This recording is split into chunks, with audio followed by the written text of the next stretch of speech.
With the rise of literacy and books in 18th century England, literary misbehavior was rampant. Plagiarism was so common it had little meaning. Novels masqueraded as history, and imposters and impersonation were so widespread, the 18th century has been called the Age of Forgery. An early bestseller of the period was a first-hand account of growing up on the island of Formosa, or Taiwan, by an exotic visitor to England named Salmanazar. In London, he became a society darling. He told stories of cannibalism, impressed his hosts by eating raw meat, and taught the rudiments of Formosan, a hitherto unknown language. Salmanazar later confessed to being a French impostor.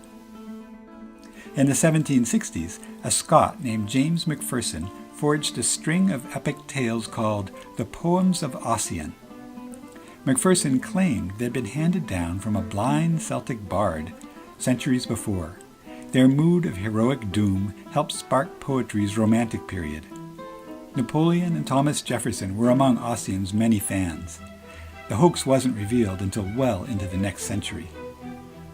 Also during the 1760s, a boy in Bristol named Thomas Chatterton wrote poetry that he claimed had been written by a 15th century monk, Thomas Rowley. Chatterton said he'd discovered the poems and drawings on parchment in the church next door. The poetry was extravagantly praised, yet Chatterton was unable to make a living from his own writing. In 1770, he drank arsenic and died. He was 17 years old. Some critics later dismissed Chatterton as a fraud, but Romantic poets like Coleridge and Wordsworth, and William Henry Ireland, saw him as a tragic hero. To them, Chatterton was guilty only of using a pen name and backdating his work.